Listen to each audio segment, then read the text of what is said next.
So I'm Lydia Albejay. I whakapapa to Tiki Tiki. So my whānau are the Tātau whānau up there, and also the Colliers on my mother's side. And on my father's side, I whakapapa to Auckland and Australia. A little bit about me. So I am obviously a member of Kia Au Kaipō, Māori Women's Welfare League, a branch here in Te Tairāwhiti. I'm also a nurse practitioner, one of less than 100 Māori nurse practitioners here in Aotearoa, so that's really special. And I work locally at a GP clinic and in our urgent care clinic as well. Outside of mahi and outside of my other commitments, I am also a hunter, so that's a keen passion of mine. And then other involvements in Tairāwhiti with search and rescue as well.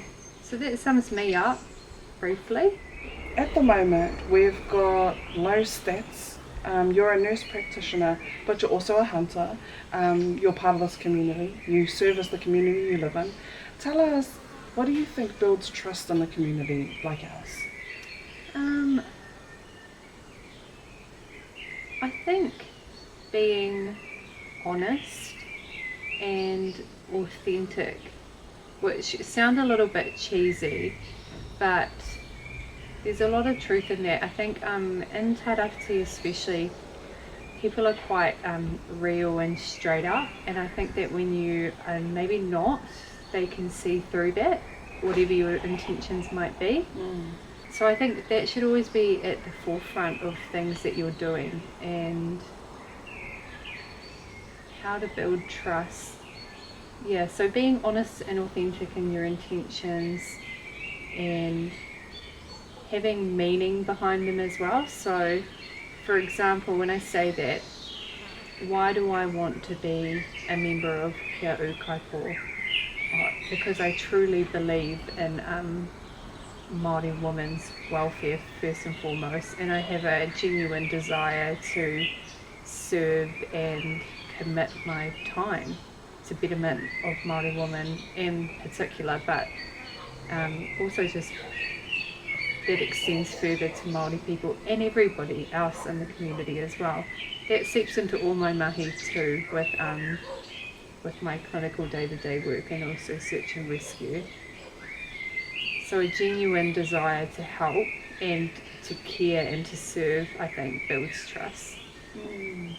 And that people can sense it as how we get that trust over the line. I think so. I think people are very intelligent, and there's also just, there's a gut feeling that comes when you are connecting with people, and you can usually tell straight off the bat, even if it's not about what someone's saying or doing, but it's a feeling quite often. Yeah. Now, how do you practice it? And every day, are you front facing your patients, or are you in the back, or what do you do to, small or big, to try and build trust in your relationships at mahi or with patients? I think it's a evolving process, and it's ongoing, and I'm still learning, and I still try every day. But some things that I do is making sure that my actions are matching what I'm saying as well. So for example, that might look like something as simple as walking the talk, and so if I'm giving out health advice, making sure that I'm role modeling that in my own life also. With building trust and relationships with people, I am patient facing, and I find it can be challenging in general practice with time restrictions, but building a connection with the person and remembering why you're in the job. And so sometimes when I'm a little bit stressed or short on time or have something else going on, I always just remember I'm here to help, and this person has come to me because they need help. And that can or help's sort of a funny word, or they want some direction or guidance. And then building connections, so I notice a huge difference in my consults, because I don't always have time, to be fair, to sit down and and do that, which is a bit of a shame, but it is the reality of working in primary care. But finding out who they are, where they're from, even simple stuff like what they do for mahi, and when I mentioned at the beginning that all the different kind of hats that I wear, I think that's important because you connect with people on different things. So more networking? More spread? Yeah, networking kind of sounds very corporate, but I suppose it is networking. I suppose whakawhanaungatanga would actually be, is what we talk about with patients, yeah. Getting to know who they are, what's important to them, where they've come from, where they're going, who else is in the whānau, because then you can also, you've just got a better picture of who you've got in front of you. Now, we've talked about whakawhanaungatanga, and we talked about you in the profession. What about you in the community, away from your practice, away from professional Lydia? How do you build trust in those settings, and are they the same? I do think it's the same as how you build trust in other settings, but for me personally that looks like being a good friend, trying to be honest and transparent, and be a trustworthy human being, really, honestly, just being a trustworthy human being. And but that looks like showing up for kaupapa like this. I think being a good friend in particular, or even being a good member of your whānau, is sometimes doing things that might not always be convenient for you, but benefit your friend or benefit the wider community. And now I want to jump in here. So my dad passed recently. I'm so thankful you're my friend. Yeah. And a good friend, because my dad's pacemaker, it was beeping long after he was pronounced as being passed away. Beeping loud too. Yeah, and it wasn't just like a beep. It was an alarm. It was wee. He had been put on the mahi. His lid was off for his waka, and it was time to do the farewells at the tangi, at the marae, and he was still beeping. Yeah. And you... I got the call up. You got the call up. So if we're looking at promoting trust and how our health practitioners and how the community can raise that, keeping your word is a good start, eh? Keeping your word is a good start. I think for health practitioners as well, something that a trap we can fall into, and I'm guilty of falling into this trap as well, is we often have our own agenda when it comes to health. Someone will come in to see me and they've got a really high blood pressure, and I need to sort out their blood pressure because I know what the consequences medically could be if we don't get that sorted. But they might come in with a different agenda and something else that's more important to them, which might be less of a medical concern, but it's important to them. And so I think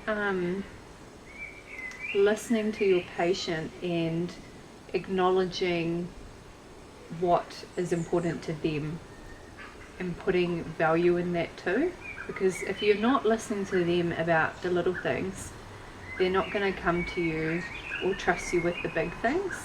And like, you might not think it matters, but it really matters to them. And if you're not listening, like an example, I suppose, even small things, like you might have a patient who's coming to see you around 2 o'clock or before the school run, and if you don't care enough to ask them, you know, hey, I'm sorry I'm running a bit late, does this time still work for you? Do you have kids that you need to pick up? We can see you later in the day if you need to shoot off and get kids.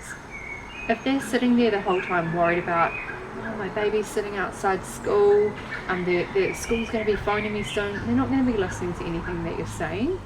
And so small things like that. And no one's perfect. It's easy for me to sit here and say this, but I'm still learning. we're just human. We're just human trying to do the best. And if you do that, there has to be a bit of goodness in the interaction, I suppose. I think so, and being honest as well and upfront. Like you said, we are human. We're human beings as well, your healthcare providers, and we are just doing our best, and we might not know everything, and we also might not do everything right the first time. But if you can have an open and honest relationship, then I think most people are okay with that, even if you don't know everything. Just being honest, saying, hey, listen, I'm not really too sure. I need to go away and do some homework. Is it okay if I chat with a colleague or phone a friend and do some reading and get back to you? I think most people would appreciate that over you just fudging it. So when I ask you this question, there are some biases. What do you think about immunisation? But I don't want to ask that. I want to ask you how it feels to provide immunisation to whānau.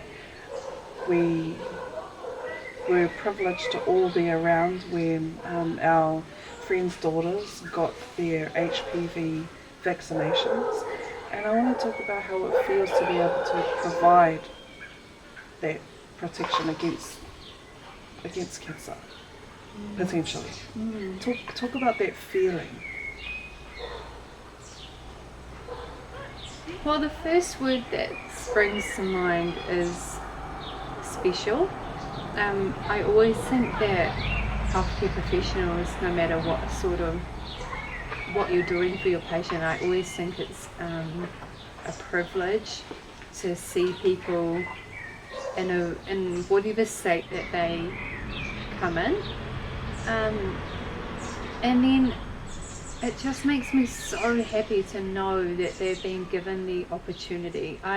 It's more the opportunity. It's presenting the best options or what I perceive to be the best options for our whānau, and then letting them choose for themselves. It's empowering them with the choice. And then, of course, my own kind of medical knowledge, knowing that this is the best available thing that I can offer these young women to help prevent cervical cancer is amazing. I love that. Now, what can we do to help? What do you think we can do to help boost some trust and raise some stats? For immunisations, that's really challenging, because I don't think that you can talk about immunisations without addressing the elephant in the room, which is COVID. I think that we lost a lot of trust with people over COVID, and we're still building back from that. And I don't have all the answers. I think it's really important that you don't push your own agenda or kaupapa onto people. I think keeping the door open, making sure people are informed, being honest, and just educating gently. You never are going to change anybody's views by arguing with them, and that ruins rapport with them for other things as well. And I don't want anybody to actually receive an immunisation that doesn't want one. I feel quite strongly about that. I think people really should have a choice and feel empowered that this is something I want to do for my health and I'm choosing to do it. Raising awareness is huge, because I know there's a lot of vaccinations that I would not have heard about if I didn't work in primary care or as a clinician. And sharing stories is a big one in raising awareness. So when somebody that you know is sharing a story about something that happened to them or someone close to them, you can relate to that. And I think stories are really powerful, actually, yeah.